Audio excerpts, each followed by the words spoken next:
बच्चों अब आ जाओ एग्जाम्पल नंबर 11 में। इसमें क्या बोल रहा है, in a GP third term is 24, six term is 192, find the 10th term. ये निकाल लेना, ये सब बहुत ईजी क्वेश्चन है। एग्जाम्पल नंबर 12 देख लो। इसमें क्या बोला है, find the sum to n terms, find the sum of first n terms and the sum of first 5 terms of the geometric progression. ये हमारे पास जीपी दे रखा है, इसके n टर्म्स का सम चाहिए और पहले 5 टर्म का सम चाहिए। ठीक है, तो हम लोग अब यहाँ पे हमारे पास दो है। एक तो हम क्या करें कि पहले इसका nth टर्म का मतलब n टर्म्स का सम निकाल ले, ये निकाल ले। अब जो भी आएगा उसमें n इज इक्वल्स टू 5 डाल दे, तो n इज इक्वल्स टू 5 डालेंगे तो हमें क्या मिल जाएगा, 5 टर्म्स का सम मिल जाएगा।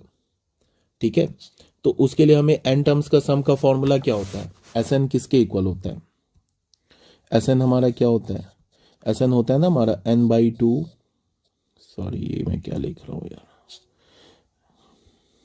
ये एस एन होता है a into r to the power n-1 upon r-1। एक तो ये फॉर्मूला होता है, या a into 1 - r to the power n upon 1 - r। ठीक है, यहाँ पे a क्या है, a का वैल्यू क्या है, a का वैल्यू 1 है, r का वैल्यू क्या है 2/3 है। Second term upon first term करो, कॉमन रेशियो आ जाएगा, या third term upon second term करो, अगेन कॉमन रेशियो आ जाएगा। अब कुछ नहीं है फॉर्मूला में, मतलब इस फॉर्मूले में वैल्यू प्लग कर दो, मतलब ए तो 1 डाल दिया, ए का वैल्यू 1 डाल दिया, आर का वैल्यू 2/3 डाला, कैलकुलेट करोगे तो ये आ जाएगा, ये हमारा एन टर्म्स का सम आ गया। अब इसमें तुम क्या करो, एन की जगह 5 डाल दो तो 5 टर्म्स का सम आ जाएगा। अब ये तो एन टर्म्स का सम आ गया ना इन जनरल, अब एन की जगह 5 डालोगे तो 5 टर्म का सम आ जाएगा, एन की जगह 6 डालोगे तो 6 टर्म का सम आ जाएगा। अब क्या बोल रहा है, एग्जाम्पल नंबर 13 में आ जाओ। एग्जाम्पल नंबर 13 में क्या बोल रहा है कि how many terms of a GP, ये जीपी गिवन है, इस जीपी के कितने टर्म्स को और be needed to give this, मतलब ये बोल रहा है कि ये जीपी का कौन सा टर्म है। तो फिर वही बात मान लेंगे कि nth टर्म है, इसको हमने nth टर्म बोला, उसके बाद इस पे हमने nth टर्म का फॉर्मूला लिख लिया, हाउ मेनी टर्म्स। ठीक है, नहीं ये क्वेश्चन दूसरा है, क्वेश्चन में बोला how many terms of the GP are needed to give the sum, ये सम मैंने नहीं पढ़ा था, बोल रहा था कि इस जीपी के हम कितने टर्म्स को ऐड करें कि सम ये आ जाए। ठीक है, तो हमने मान लिया कि n टर्म्स को ऐड करेंगे तो ये सम आ जाएगा। उसके बाद फिर हमने क्या किया, n टर्म्स का फॉर्मूला लिख लिया। ठीक है, उसके बाद n टर्म्स का फॉर्मूला लिखने के बाद क्या करेंगे, n टर्म्स का फॉर्मूला लिखने के बाद यहाँ पे फर्स्ट टर्म क्या है, a का वैल्यू क्या है, a का वैल्यू 3 है, आप देख लो, और r क्या है हमारा, r second term upon first term कर लो, 3/2 डिवाइडेड बाई 3 कर लो, तो ये क्या हो जाएगा 1/2। तो कॉमन रेशियो हमें मिल गया 1/2, ए मिल गया हमारा 3। क्वेश्चन में पूछ रहा है कि इस जीपी के कितने टर्म्स को ऐड करें कि हमारे पास जो सम आ जाए वो इसके इक्वल आ जाए। तो हमने मान लिया कि n टर्म्स को ऐड करेंगे, तो उसके बाद हमने क्या किया, एस एन हमने कैलकुलेट कर लिया, यहाँ पे ए की जगह क्या डालेंगे 3 और आर की जगह क्या डालेंगे 1/2, उसको हमने कैलकुलेट किया तो हमें क्या मिल गया, ये मिल गया, इसको हमने इसके इक्वल कर दिया। उसके बाद यहाँ पे कुछ नहीं है, एन का वैल्यू निकाल लो। ठीक है, तो इसको कैलकुलेट करोगे, तो कैलकुलेट करोगे तो आ जाएगा फाइनल हमें 2 to the power n is equals to 1024। तो यहाँ पे 1024 को क्या लिख सकते हो, 2 टू दी पावर 10, तो यहाँ से n का वैल्यू आ गया 10। इसका ये मतलब है हुआ कि तुम इस जीपी के n नहीं 10 टर्म्स को ऐड करोगे, मतलब 3 + 3/2 + 3/4 ऐसे करके कितने टर्म्स को ऐड करोगे, up to 10 terms, 10 terms add करोगे ना, तो तुम्हें क्या मिल जाएगा 3069 अपॉन 512। ठीक है, इसमें देखो एग्जाम्पल नंबर 14 में क्या है, एग्जाम्पल नंबर 14 में बोल रहा है कि the sum of first 3 terms of a GP is 13/2। पहले 3 टर्म्स का सम क्या दे रखा है, 3 टर्म्स का सम दे रखा है 13/2, प्रोडक्ट दे रखा है -1, find the common ratio and the term, हमें कॉमन रेशियो निकालना है और टर्म निकालना है। ठीक है, तो इसमें क्या है कि जैसे इसको तुम ऐसे देखो, पहले 3 टर्म का सम दे रखा है, ठीक है, और प्रोडक्ट दे रखा है। अब तुम याद करो कि एक फॉर्मूला तुम लोगों को बताया होगा मैंने एपी में, कि अगर हमारे पास एपी के 3 टर्म्स, एपी में अगर हमारे पास 3 टर्म्स गिवन हो तीन टर्म्स का सम गिवन हो, याद रखना बहुत इंपॉर्टेंट है। अगर एपी की बात कर रहा हूँ, एपी में हमारे पास अगर तीन टर्म्स का सम गिवन हो, यहाँ पे क्या गिवन है, अच्छा यहाँ पे तो हमारे पास एपी के तीन टर्म्स का सम गिवन है, तो हम लोग उन तीन टर्म्स को कैसे लेते हैं, ए प्लस डी और यहाँ पे लेते हैं ए माइनस डी, ऐसे लेते हैं। फर्स्ट टर्म को लिया ए माइनस डी, सेकेंड टर्म को लिया ए और थर्ड टर्म को लिया ए प्लस डी। कब लेते हैं, when sum of first three terms of an AP is given. AP के तीन टर्म का सम गिवन हो तो हम ऐसे लेते हैं, ये याद रखना काफी इंपॉर्टेंट है। सेम लाइन पे एपी में इसका फर्स्ट टर्म क्या हो गया, फर्स्ट टर्म ए माइनस डी हो गया, और कॉमन डिफरेंस क्या हो गया, कॉमन डिफरेंस डी हो गया। कॉमन डिफरेंस कैसे निकालोगे, second term minus first term कर दो, आ जाएगा कॉमन डिफरेंस, या third term minus second term कर दो, आ जाएगा कॉमन डिफरेंस, ठीक है ना। अब क्या बोला जा रहा है कि अगर मान लो कि जीपी की बात हो, एपी में अगर तीन टर्म्स का सम गिवन हो, ये याद रखना, ये काफी इंपॉर्टेंट है, तीन टर्म्स का सम गिवन हो। जीपी में अगर तीन टर्म्स का प्रोडक्ट गिवन हो, जीपी में अगर तीन टर्म्स का प्रोडक्ट गिवन हो तो उसको हम कैसे लेते, उसको हम ऐसे लेते, A upon R into A R, ठीक है। ये ऐसे लेते हैं तीन टर्म्स को, पहले टर्म को लेते ए अपॉन आर, दूसरे टर्म को लेते ए और तीसरे टर्म्स को लेते ए आर। कब, when product of three terms of a GP is given. GP के तीन टर्म्स का प्रोडक्ट गिवन हो, इसमें इंपॉर्टेंट है प्रोडक्ट, इसमें इंपॉर्टेंट था सम, इसमें इंपॉर्टेंट है प्रोडक्ट, याद रखना इस बात को, ठीक है। अब इसके लिए हमारे पास फर्स्ट टर्म क्या हो जाएगा, फर्स्ट टर्म तो हमारा हो गया, फर्स्ट टर्म तो ए हो गया, कॉमन रेशियो क्या हो गया, कॉमन रेशियो आर हो गया। कैसे, second term divided by first term कर दो, आर आ जाएगा, या third term divided by second term कर लो, आर आ जाएगा। याद रखना इसका बेनिफिट क्या है कि जब सम गिवन होगा ना तीन टर्म्स का, तो इन तीनों टर्म्स को जब तुम ऐड करोगे ना तो डी डी कैंसिल होके सीधे ए आ जाएगा, मतलब ए का वैल्यू मिल जाएगा। और अगर प्रोडक्ट गिवन हो जीपी का और इन तीनों को मल्टीप्लाई करोगे तो आर आर कैंसिल होके सीधे ए का वैल्यू मिल जाएगा। अभी क्या मैं बोल रहा हूं ये समझो इसको। जैसे क्या बोल रहा है, the sum of first three terms of a GP, यहाँ पे जीपी के पहले तीन टर्म का सम गिवन है और प्रोडक्ट भी गिवन है। तो जैसे ही प्रोडक्ट गिवन है तीन टर्म्स का, तो हमने क्या मान लिया, ऐसे करके मान लेंगे जीपी के टर्म्स को, ठीक है।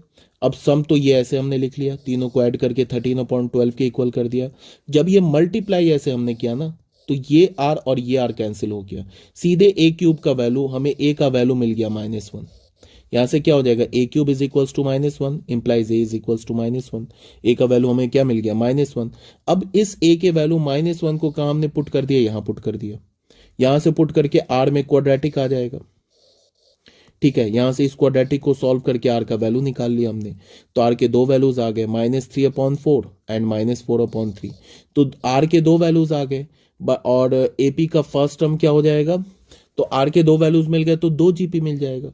एक बार आर को तुम लो -3/4 के इक्वल, और ए को, ए का तो एक ही वैल्यू है ना, फर्स्ट टर्म तो एक मिल रहा है, बट आर के दो दो वैल्यूज मिल गए तो दो जीपी आ जाएगा। हमारे पास जीपी क्या है, हमारे पास यही है ना GP, A upon R, A into A R. तो ऐसे लोगे, when R is equals to -3/4, R का वैल्यू -3/4, ए का वैल्यू क्या हमारे पास, ए का वैल्यू तो ये -1 ही है, ए का तो एक ही वैल्यू है, आर का वैल्यू -3/4 लेंगे, तो यही है ना हमारा जीपी के तीन टर्म्स। तो ए अपॉन आर किसके इक्वल हो गया, ए हो गया -1, आर का वैल्यू -3/4, तो ये क्या हो गया 4/3। उसके बाद ए क्या हमारा -1, ठीक है, ए आर क्या हो जाएगा, ए हमारा -1, आर क्या हमारा -3/4, ये क्या हो जाएगा 3/4। तो देख लो, ए अपॉन आर भी मिल गया, ए भी मिल गया, ए आर भी मिल गया, तो मतलब तीनों टर्म्स मिल गया ना। पहला टर्म क्या मिल गया 4/3, दूसरा टर्म क्या मिल गया -1, तीसरा टर्म क्या मिल गया 3/4, तो ये तीनों टर्म्स मिल गया। फिर सेम लाइन पे तुम क्या करोगे, आर का वैल्यू क्या लोगे, -4/3, ए का वैल्यू -1 लोगे तो दूसरा जीपी मिल जाएगा। यहाँ पे देख लो, यहाँ पे ये थोड़ा मिसप्रिंट है, ठीक है। ऐसे देखो, ये पहला जीपी मिल गया 4/3 -1 एंड 3/4, देखो 4/3 -1 एंड 3/4। और दूसरा जीपी क्या मिल गया, जब आर का वैल्यू हमने -3/4 लिया तो ये जीपी मिल गया, और जब आर का वैल्यू हमने -4/3 लिया तो ये जीपी मिल गया, ठीक है। ये क्वेश्चन ऑलरेडी कई बार कराया जा चुका है, ये भी क्वेश्चन कराया जा चुका है। अब आ जाओ बच्चों ज्योमेट्रिक मीन में, जैसे हमने पढ़ा था ना अरिथमेटिक मीन, सेम लाइन पे ज्योमेट्रिक मीन पे आ जाओ। ज्योमेट्रिक मीन में क्या बोल रहा है, इसको थोड़ा ध्यान से देखो।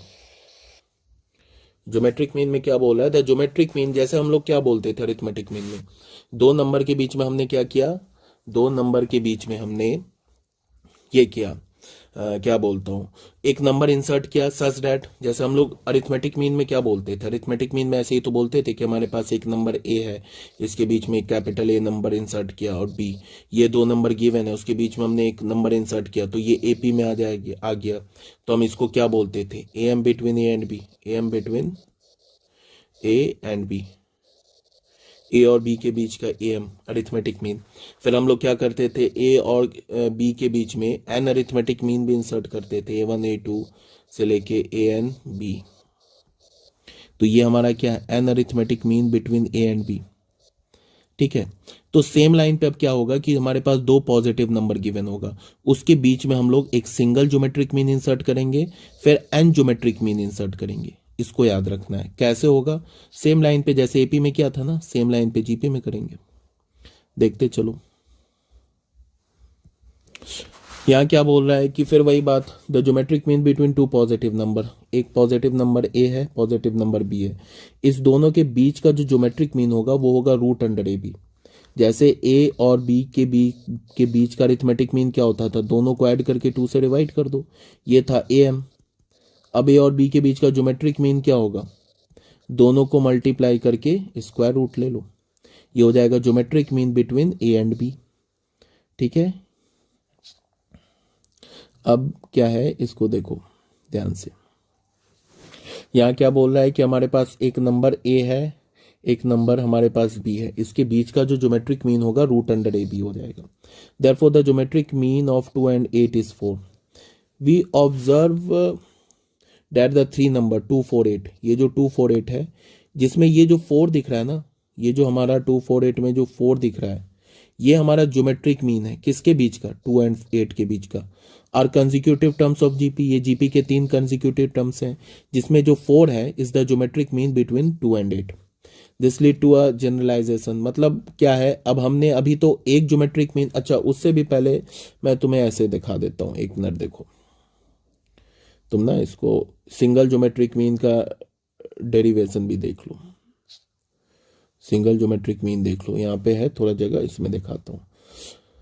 ए एंड बी, इसके बीच में अगर हमें एक सिंगल ज्योमेट्रिक मीन निकालना है, तो हमने मान लिया कि जो सिंगल ज्योमेट्रिक मीन है, हमने मान लिया कि जी क्या हमारा geometric mean between A and B, A और बी के बीच का ज्योमेट्रिक मीन है, तो जी क्या हो जाएगा, फिर हो जाएगा ए कैपिटल GP, ये किस में हो जाएगा, GP में हो जाएगा। अगर ये GP में है तो second term upon first term, third term upon second term, ये इक्वल होगा, मतलब ये भी तो R के इक्वल होगा, ये भी R के इक्वल होगा, तो दोनों इक्वल होगा, क्रॉस मल्टीप्लाई किया तो G² AB के इक्वल हो जाएगा, तो यहाँ से G का वैल्यू क्या हो जाएगा, √AB। तो आ गया सिंगल ज्योमेट्रिक मीन, यही तो बोल रहा है, G is equals to √AB, ठीक है ना। अब ये तो हमने सिंगल ज्योमेट्रिक मीन लिया, इसका मतलब क्या हो गया, इसका मतलब हो गया A √अंडर AB और B, ये किस में आ जाएगा, ये आ जाएगा हमारा ज्योमेट्रिक प्रोग्रेशन में, और ये जो √अंडर AB होगा, ये A और B के बीच का, ये क्या हो जाएगा, ज्योमेट्रिक मीन हो जाएगा between A and B, A और B के बीच का ज्योमेट्रिक मीन हो जाएगा। क्लियर है, यहाँ तक कोई डाउट नहीं है। अभी तो हमने ये सिंगल ज्योमेट्रिक मीन किया, अब हम लोग क्या करेंगे कि सिंगल ज्योमेट्रिक मीन के बाद हम लोग एन ज्योमेट्रिक मीन इंसर्ट करेंगे, G1 G2 Gn, n geometric mean insert किया, किसके बीच में, ए और बी के बीच में, तो फिर क्या हो जाएगा, ये देखो ए G1 G2 G3 GN B, ये हमारा जीपी में हो जाएगा। तो इस जीपी में कितने टर्म्स हैं, इस जीपी में n+2 टर्म्स हैं, तो n+2th टर्म कौन सा होगा, ये बी होगा। तो बी को हम क्या लिख सकते हैं, जैसे हम लोग nth टर्म को क्या लिखते हैं, ए आर पे पावर n-1, तो n+2th टर्म को क्या लिखेंगे, nth टर्म था तो एक कम करेंगे, तो n+2th क्या होगा, a इंटू आर पे पावर n+2-1, तो क्या हो जाएगा, ए आर पे पावर n+1, ठीक है, यही लिखा हुआ है, ए आर पे पावर n+1, ये बी क्या हो गया हमारा, n+2th टर्म हो गया। बी और ए तो गिवन है, तो यहां से आर का वैल्यू क्या होगा, यहां से अगर तुम आर निकालोगे, यहां से इसको देखो, हमारे पास क्या मिल गया, b इज इक्वल्स टू, जैसे तुम यहां देखो b हमारा क्या है, n+2th टर्म है, तो b को क्या लिख सकते हो, ए आर n+1, ठीक है। तो यहां से हमें क्या मिला, r पे power n+1 is equals to b upon A, तो यहां से हमें r क्या मिला, b अपॉन ए पे पावर 1 अपॉन n+1। अब ये जो है ना हमारा स्टैंडर्ड रिजल्ट है, याद रखना है तुम्हें, जैसे हमने कॉमन डिफरेंस पढ़ा था ना जीपी का, ये हमने पढ़ा था ना, स्टैंडर्ड रिजल्ट बताया था तुम्हें, कॉमन डिफरेंस जब अरिथमेटिक मीन में दिखाता हूँ, एक मिनट, ये बताया था ना, ये स्टैंडर्ड रिजल्ट है, ये सेम लाइन पर, जैसे कि अगर हमारे पास एन ज्योमेट्रिक मीन हमने इंसर्ट किया था, तो जो एपी बना था उसका ये हमारा क्या मिल गया था, कॉमन डिफरेंस मिल गया था। सेम लाइन पे अगर हम एन ज्योमेट्रिक मीन इंसर्ट करेंगे तो ये क्या मिलेगा हमारा, ये जो है हमारा कॉमन रेशियो मिलेगा। देखो ये याद रखना है, ये इंपॉर्टेंट है, ये जो है ना तुम्हें याद रखना है, इंपॉर्टेंट रिजल्ट है, ठीक है। कॉमन रेशियो क्या मिला हमें, कॉमन रेशियो जो है वो मिला second term divided by first term upon 1 upon number of geometric mean inserted +1, ठीक है। तो अब कॉमन रेशियो मिल गया, फर्स्ट टर्म मिल गया, तो उसका मतलब कि हमें G1 निकाल लेंगे। G1 क्या हमारा सेकेंड ज्योमेट्रिक मीन है, सॉरी G1 क्या हमारा फर्स्ट ज्योमेट्रिक मीन है, but second term of GP है, जीपी का सेकेंड टर्म है, तो जीपी के सेकेंड टर्म को हम क्या लिखते हैं, ए आर, तो ए लिखा, आर का वैल्यू डाल दें यहां से उठा के, तो ये आ गया हमारा G1। G2 क्या हमारा सेकेंड ज्योमेट्रिक मीन है but third term of GP है, तो थर्ड टर्म ऑफ जीपी को क्या लिखते हैं, आर स्क्वायर, ए लिखा, आर का वैल्यू ये डाल दिया, इसका स्क्वायर करेंगे तो आर क्या हमारा, आर यही है ना, बी अपॉन ए पे पावर 1 अपॉन n+1, तो आर स्क्वायर क्या होगा, यही होगा ना, बी अपॉन ए पे पावर, ये 2 से मल्टीप्लाई हो जाएगा 2 अपॉन n+1, तो ये हमारा G2 हो गया। सेम लाइन पे G3 निकाल लिया, फिर Gn निकाल लिया, ठीक है। अब बच्चों आ जाओ क्वेश्चन नंबर 7, ये सॉरी एग्जाम्पल नंबर 17 में आ जाओ। इसमें क्या बोल रहा है कि, इसमें बोल रहा है कि इंसर्ट 3 नंबर्स बिटवीन 1 एंड 256, 1 और 256 के बीच में 3 नंबर इंसर्ट करो so that the resulting sequence is a GP. तो 3 नंबर्स इंसर्ट करने का मतलब कि 3 ज्योमेट्रिक मीन इंसर्ट करने के लिए बोल रहा है, तो हमने पहले ज्योमेट्रिक मीन को G1 मान लिया, फिर दूसरे को G2, तीसरे को G3, किसके बीच में, 1 एंड 256 के बीच में, तो 1 G1 G2 G3 एंड 256 क्या हो गया हमारा, जीपी में हो गया, ज्योमेट्रिक प्रोग्रेशन में हो गया, ठीक है।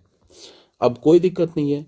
अब अगर तुम इस ज्योमेट्रिक प्रोग्रेशन का चाहते हो ना कि कॉमन रेशियो क्या है, तो कॉमन रेशियो आर क्या हो जाएगा, लास्ट टर्म, कॉमन रेशियो क्या होता है हमारा, यही होता है ना हमारा कॉमन रेशियो, चलो मैं पहले कॉमन रेशियो लिखता हूँ, आर क्या होता है, last term upon first term पे पावर 1 अपॉन n+1, यही होता है ना। तो लास्ट टर्म क्या हमारा 256, फर्स्ट टर्म क्या हमारा 1, इस पे पावर 1 अपॉन एन क्या हमारा number of geometric mean inserted, तो कितने ज्योमेट्रिक मीन इंसर्ट किए गए 3, तो 3 + 1, तो क्या हो जाएगा 256 पे पावर 1 अपॉन 4। अब 256 क्या होगा हमारा, 256 होगा 4 टू द पावर 4, यही होगा ना, इस पे power 1 upon 4, 4 to the power 4 पे पावर 1 अपॉन 4, तो इसको देखो क्या होगा, ये क्या होगा, आर का वैल्यू हमें क्या मिला 4 टू द पावर 4, इस पे पावर 1 अपॉन 4, या फिर तुम इसको अगर दोनों साइड 4 पावर लो तो आर टू द पावर 4 किसके इक्वल हो जाएगा, 4 टू द पावर 4 के इक्वल हो जाएगा।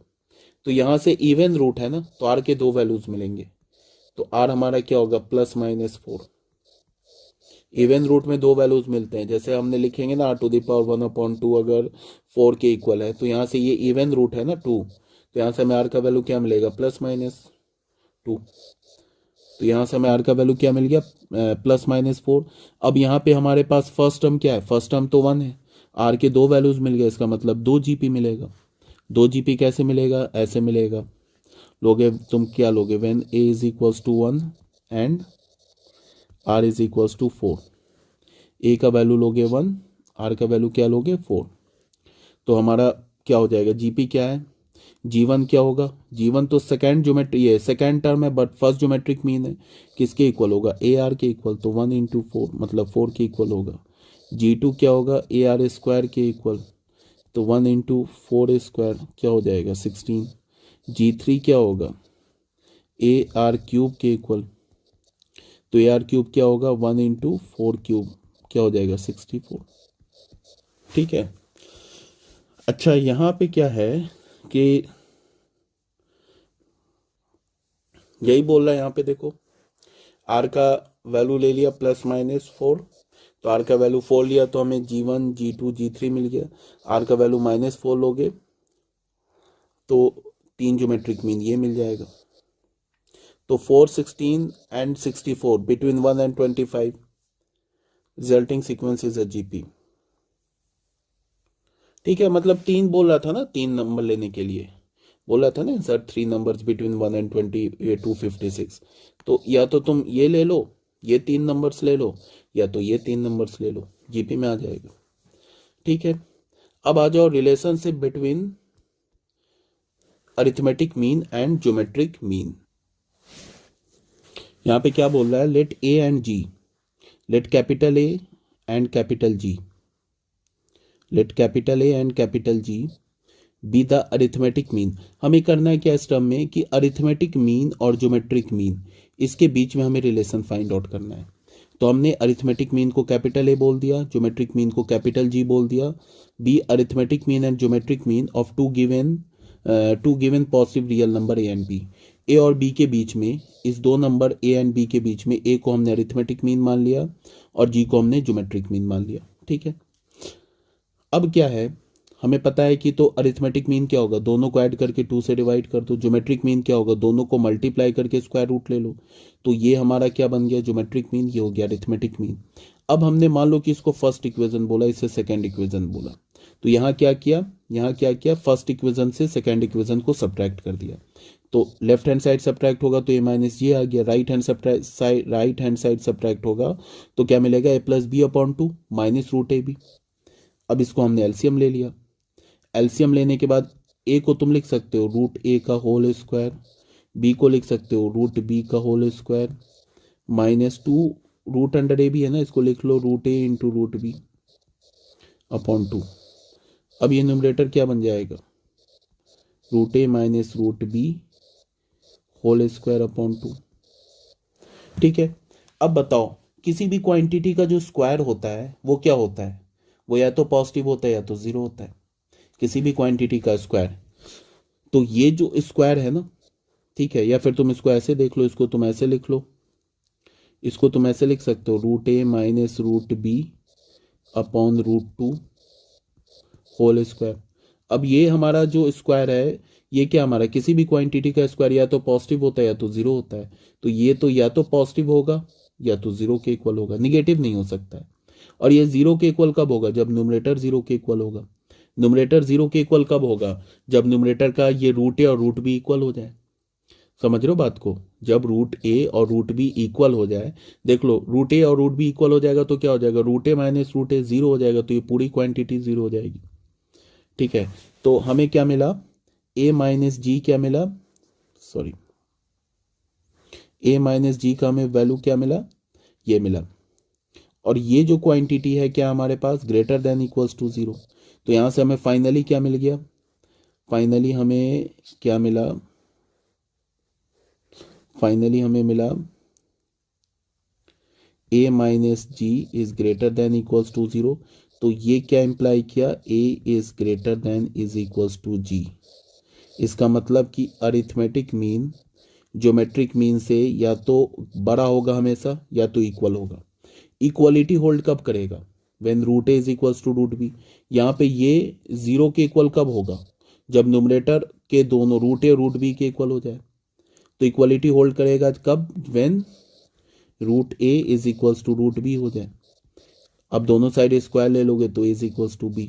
इसका मतलब कि किसी भी दो नंबर के बीच का अरिथमेटिक मीन और ज्योमेट्रिक मीन कब इक्वल होगा? जब वो दोनों नंबर्स इक्वल हो। अगर कोई भी दो नंबर इक्वल है तो उसके बीच का अरिथमेटिक मीन और ज्योमेट्रिक मीन इक्वल होगा। कहने का ये मतलब है कि तुम ऐसे देखो, अगर मैं बोलूं 4 और 4 ये दोनों नंबर्स इक्वल है ना, तो इन दोनों के बीच का अरिथमेटिक मीन और इन दोनों के बीच का ज्योमेट्रिक मीन इक्वल होगा।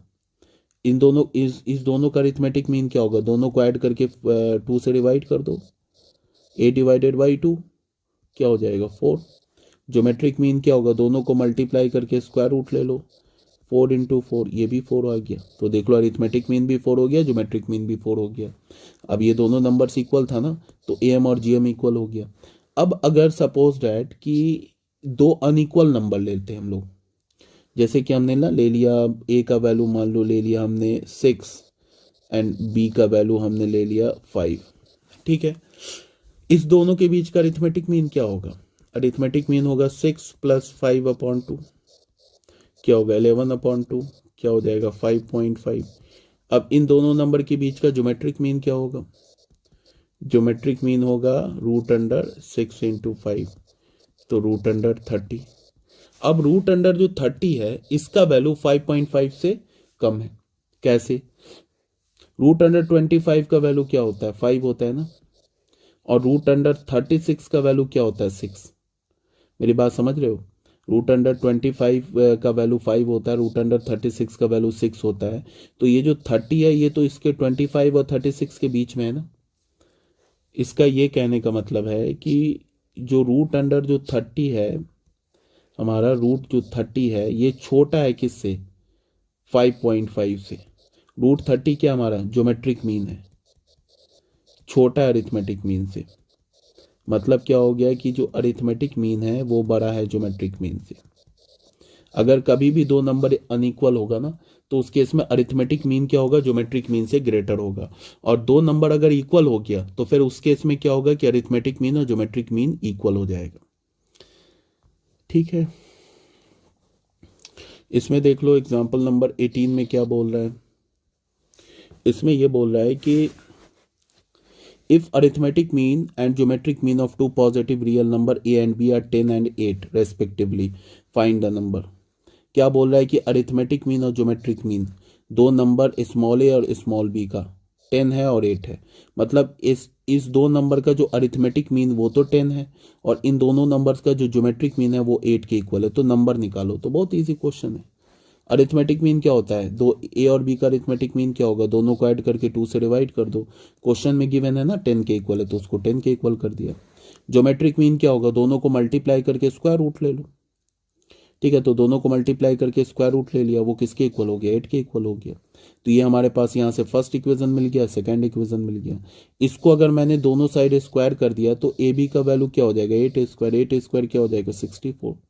तो एक तो ए बी 64 मिल गया हमें, और यहाँ से क्रॉस मल्टीप्लाई करोगे तो ए प्लस बी का वैल्यू हमें क्या मिलेगा? ए प्लस बी का वैल्यू हमें 20 मिलेगा। तो ए प्लस बी हमें 20 मिल गया और ए बी का वैल्यू 64 मिल गया। इस इक्वेशन और इस इक्वेशन को यूज करके हमें क्या करना है? ए और बी का वैल्यू निकालना है। ए माइनस बी का होल स्क्वायर क्या होता है? ए माइनस बी का होल स्क्वायर होता है ए प्लस बी का होल स्क्वायर -4ab। ठीक है, तो यहाँ पे हमने लिखा है ए माइनस बी का होल स्क्वायर, ए प्लस बी का होल स्क्वायर यहाँ से डाल दिया 20 स्क्वायर -4, ए बी का वैल्यू डाल दिया 64। तो ये क्या हो गया? 400 माइनस 256, ये मिल गया 144। ये ए माइनस बी का होल स्क्वायर मिला, तो ए माइनस बी का वैल्यू क्या मिला हमें? +-12। ठीक है, अब यहाँ पे दो केस बनेगा। ए माइनस बी का वैल्यू ले लो एक बार तुम, +12 यहाँ पे है जगह। चलो यहाँ पे दो केसेस बनेगा। Case 1, when A minus B is equals to 12 and A plus B का तो वैल्यू फिक्स है, किसके इक्वल है? 20 के इक्वल है, 20। ठीक है, तो इस दोनों को ऐड कर दो, a माइनस बी, दोनों इक्वेशंस को ऐड कर दो तो क्या हो जाएगा 12 प्लस 20, ये क्या हो जाएगा 32। तो b भी कैंसिल, तो 2a का वैल्यू हमें मिल गया 32, तो a का वैल्यू हमें क्या मिल गया 16। अब a इज इक्वल टू 16 यहाँ डाल दो, यहाँ डाल दो, कहीं डाल दो, तो 16 मान लो इसमें डाल दिया, minus B is equal to 12, तो b का वैल्यू हमें क्या मिल जाएगा 16 माइनस 12, 4 मिल गया। यहाँ से b का वैल्यू 4, एक तो b और a का वैल्यू मिल गया, a और b का ही तो वैल्यू पूछ रहा है। केस 2 ले लो, हम इसको बोलो कि when a minus B is equal to, क्या मिला प्लस माइनस 12 मिला है ना, a माइनस बी का वैल्यू ले लो माइनस 12, और a प्लस बी का वैल्यू तो फिक्स है, किसके इक्वल a प्लस बी का वैल्यू 20 के इक्वल है। अब इसको ऐड कर दो, अगेन ऐड करो तो क्या होगा, ये minus B plus B cancel, 2a, यहाँ क्या हो जाएगा माइनस 12 प्लस 20, ये क्या हो जाएगा 8, तो a का वैल्यू क्या मिला हमें 8/2, 4 मिल गया। इसमें या इसमें a का वैल्यू डाल दो, 4 माइनस बी का वैल्यू हमें मिला माइनस 12, तो b का वैल्यू क्या मिला 12 प्लस 4 क्या हो गया 16, b का वैल्यू 16। देख लो यहाँ से a का वैल्यू 4 तो b का वैल्यू 16, यहाँ a का वैल्यू 16 तो b का वैल्यू 4, तो a और b का वैल्यू ही तो पूछ रहा था हमसे, निकाल दिया हमने। ठीक है, ये हो गया हमारा। अभी एक्सरसाइज 9.3 हम लोग करेंगे डिस्कस। उसके बाद आ जाओ सम टू एन टर्म्स ऑफ, ये हमारा लास्ट है। उसके बाद ये हमारा इस चैप्टर का जो थ्योरी के नाम पे कंप्लीट हो जाएगा। ठीक है ना, इसको हम लोग करेंगे नेक्स्ट वीडियो में। ओके।